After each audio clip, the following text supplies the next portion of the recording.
can be called the major blues scale. I'm not sure if it's a really common name, but this is the major pentatonic plus a minor third or sharp second, whatever degree added in there. So in C, it would be C, D, E flat, E, G, A, C.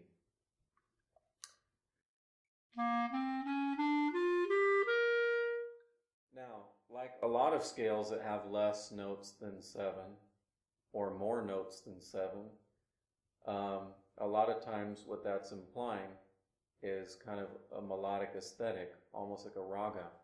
So you're not just going to play the scale up and down.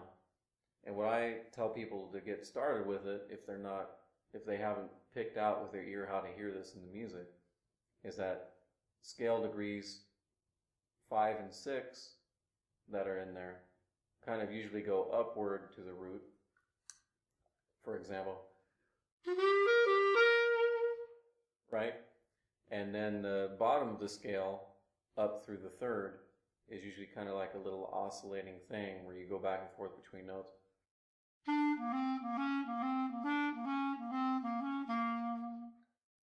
Now, I don't want to get into it more than that and analyze it because you can't really. You just need to listen to the guys who played this stuff.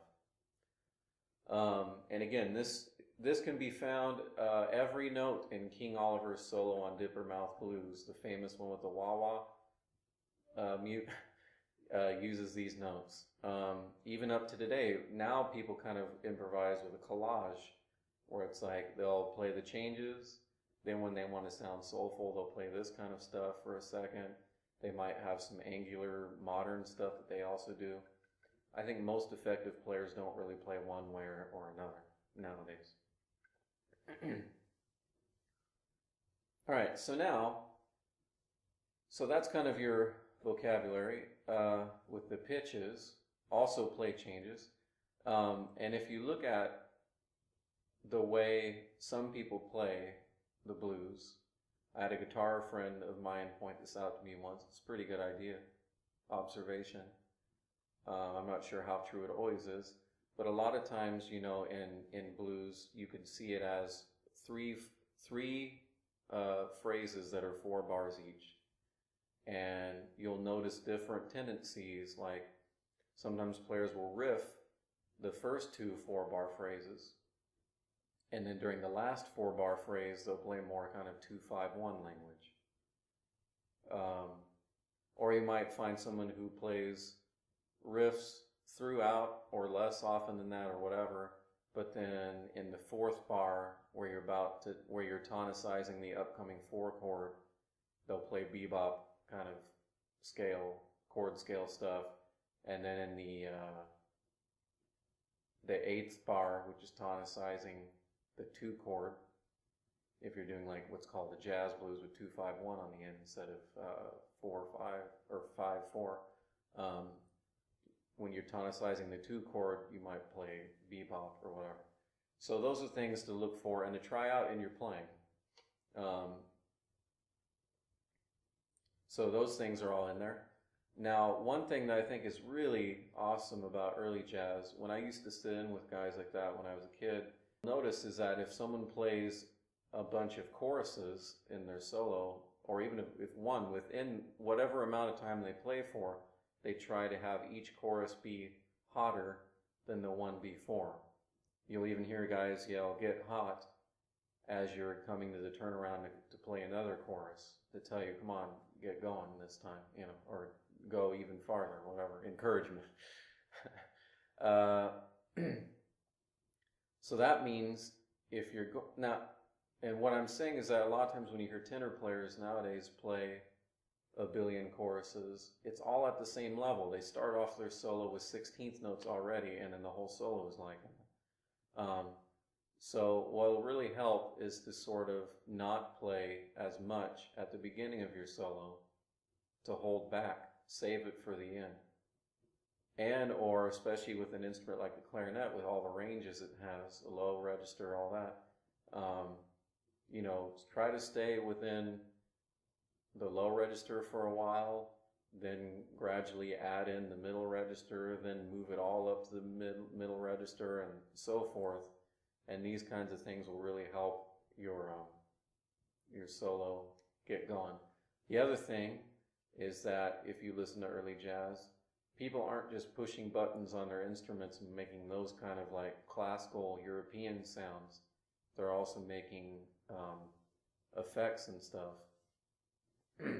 So for the clarinet, you could have subtone when you're playing those low register choruses.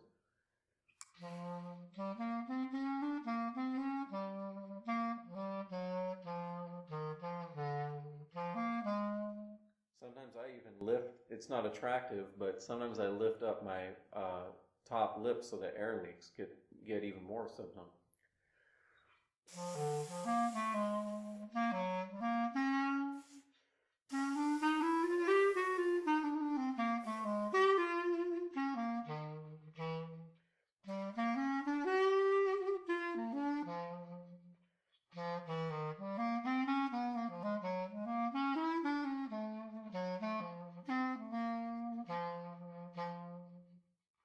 I also did vibrato in that chorus just because that goes well with subtone. I didn't even plan that. Other things you can do are little note bends.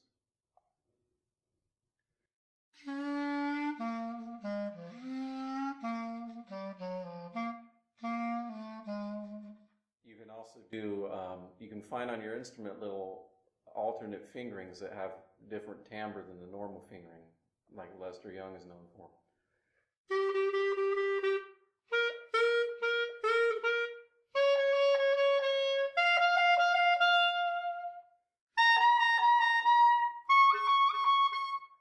And so forth.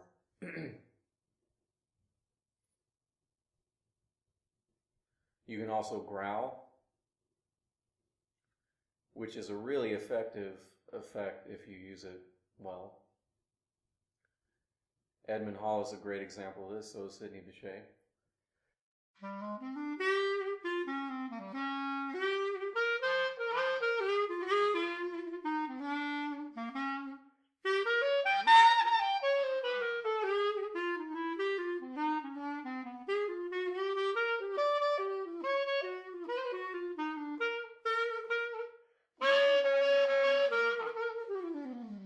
Little falls. Also in this kind of playing, there's more repeated notes.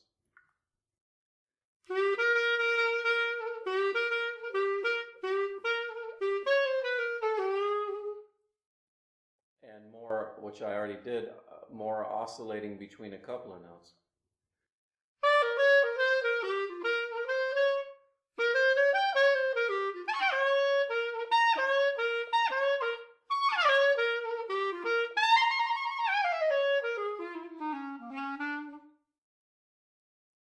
The other thing is riffing, which anyone who's played in a big band is used to doing, where you just kind of take an idea, when a chord changes, maybe move it a little bit, and so forth. So anyhow, nothing too profound, but those are some things to work on. I try to remind myself to work on it. And sometimes I'm guilty of compartmentalizing, where I'll play that way on a blues, but then on a bebop tune or an original, I'll play just exclusively the kind of saxophonized jazz that we all play now, where it's just really clean lines and mostly thinking about clever pitches and maybe, if anything's paid attention to with rhythm, is usually complexity, like odd numbers and stuff like that. So make sure you listen to that early jazz. It'll help you play more soulfully, I think. To sign me out of this video, I'm going to have an example of one of my blues solos. Hopefully it lives up to all these ideas. Cool. Until next time.